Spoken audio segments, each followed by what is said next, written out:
Good morning guys no sa ating mga followers. So ito, meron tayong isang unit dito. Isang Nissan Navara D23. So ang karamdaman nito ay low power kapag umiinit.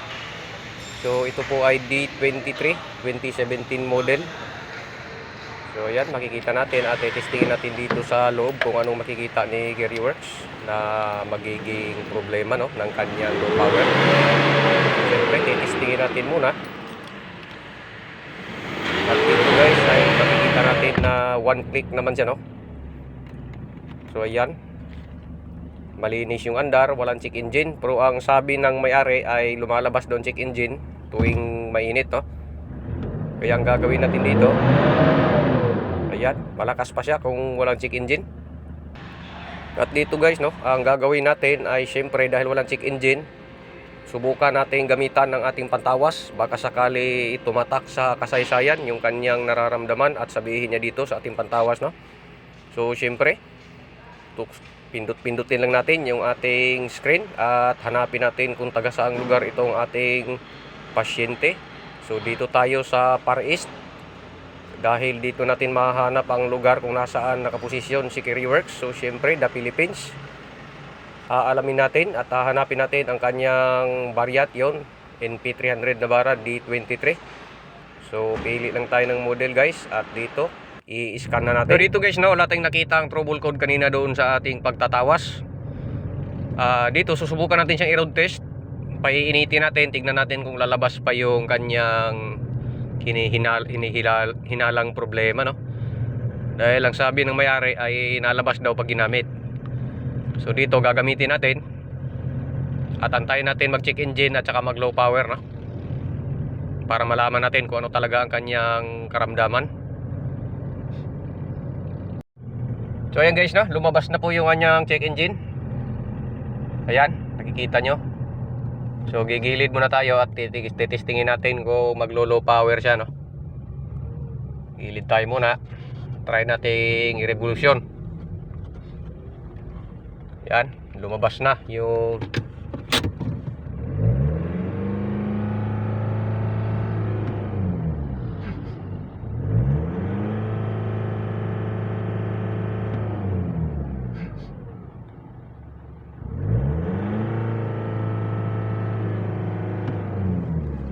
so yan guys, baon na baon yung paa natin pero yan lang ang kaya nyo. Sa 3,000 lang RPM lang. So lumabas na yung check engine.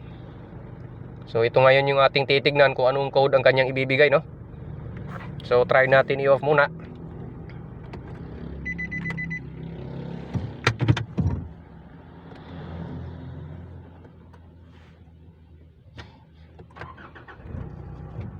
So yan, makikita nyo nandyan. So ganun pa rin guys no. Lumakas. At dito malalaman natin pag in-off natin yung ignition kung babalik sa lakas no. Pero yan, makikita nyo guys, bumabalik ng lakas pero naka-check engine. So dito ay muli nating tatawasin. Titignan natin kung ano ang naging problema.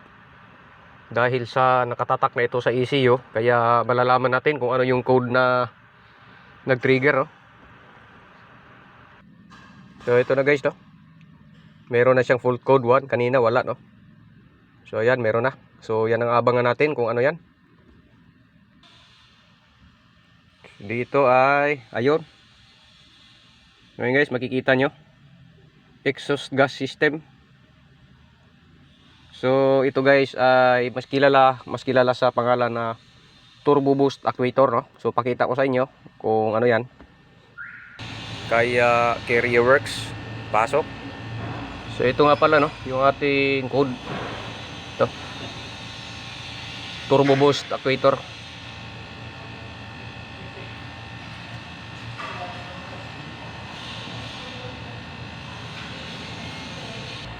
Pinalitan sa kasa pero second hand no, dapat brand new. At dito guys, dumating na nga yung order natin na turbo boost actuator. So i-unbox lang natin.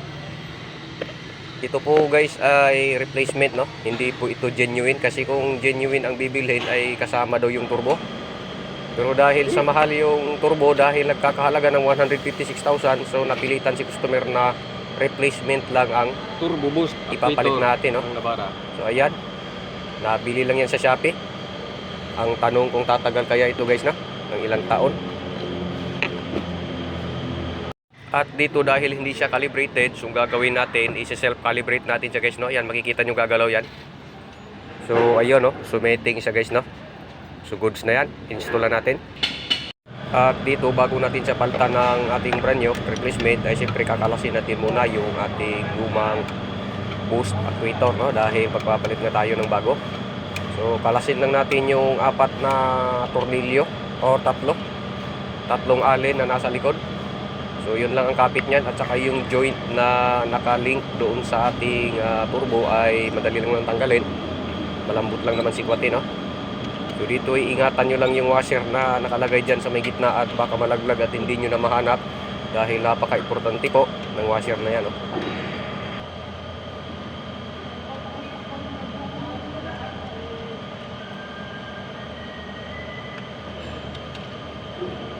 So dito nakalas na natin guys, no? So ito yung ibig sabihin kung washer, no? Napaka-importante. At ito nga pala yung luma natin guys, no? Na boost actuator. So yan, babalik na natin yung washer, na lagyan natin siya ng silicone para dumikit, kumapit at hindi malaglag, no? Pagtusok natin ng tornilyo. Dahil sa wala tayong mabilhan na ganyang washer, kaya napaka-importante guys, no? Na wag talagang malaglag kahit isa. So dapat kumpleto silang tatlo. At ito na nga guys, ito na yung ating replacement na turbo boost actuator. Ikakabit na natin siya sa ating turbo mismo, at para masubukan natin kung ito ba talaga yung tanging problema, no? Dahil sa wala namang ibang tinuturo na exhaust gas system kundi ito lang. Kaya ito lang talaga yung ating papalitan, no?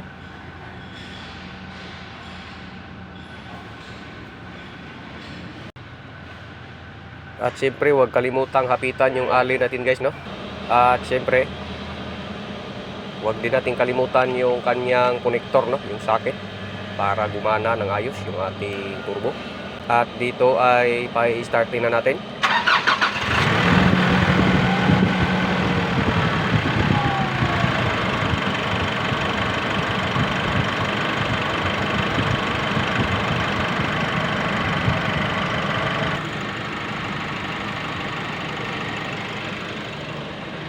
At dito dahil umandar na, so punta tayo dito sa loob, titignan natin kung mayroong check engine at uobserbahan natin. So syempre titestingin natin i-revolution, no? Kung power ba talaga.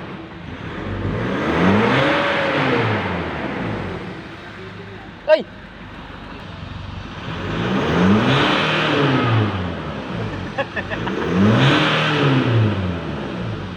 So dito dahil okay na yung ating Navara, kaya kailangan nating i-road test. Ayan, makikita nyo si Kerry Works na papilay-pilay maglakad. So i-road test na yan. Shout out nga pala sa Humarang, no? Christian. So kasama natin yan guys, no? Ayan, nagpapakit pa eh. So yan guys, nakalabas na tayo, no? Sa ating service center. So ito po ay tinitesting na natin ngayon. So dito tayo ulit sa ating pinag-test drivean nung kung saan umilaw yung ating check engine at saka nagka-low power siya, no? So painitin natin siya guys, at yun ay kasama na rin yung observation kung babalik pa po yung ating check engine, no? Dahil sa replacement lang naman yung pinalit natin, dahil nahihirapan humanap si customer ng genuine na boost actuator. Kasi ang ibibigay sa kanya kung genuine ay isang buong turbo kasama po yung boost actuator. Pero dahil sa maayos pa naman yung ating turbo, kaya nagdesisyon si customer na kahit replacement lang daw muna, no? Dahil napakamahal po ng turbo nito. At dito guys, no, kung naalala nyo ay dito tayo huminto noong tayo ay nailawan ng check engine at saka yung nag-low power na siya, no? So dito yon. So ngayon, ayan, nakarating na tayo dito, at yan, makikita nyo yung dashboard ay malinis pa rin, no? So wala pa rin nakailaw na check engine. So gagawin natin dito guys ay patakbuhin pa natin ng malayo, no? Siguro mga 40 km. So update ko kayo mamaya guys. So dito pa lang ay hindi pa umilaw, no, yung ating check engine. Unlike dati na umilaw na siya rito.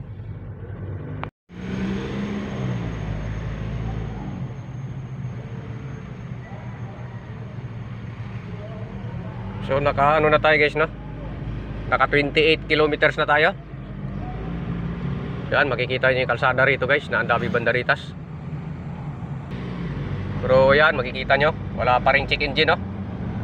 So hindi na yata lalabas yung guys, dahil sa bago na po yung ating boost actuator. So dito guys, no, nakaka 48 kilometers na tayo. So ganun pa rin, no? So malinis pa rin yung ating dashboard. Walang masakit sa paningin. So ayos na to guys, na.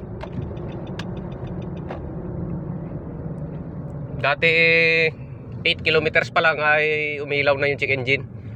So yun talaga yung problema niya guys, no, yung boost actuator. So dito na guys, dito ko natatapusin ang ating video. So sana may natutunan po kayo sa ating munting troubleshooting. Dito po ay Nissan Navara D23. Salamat po muli sa inyong panonood.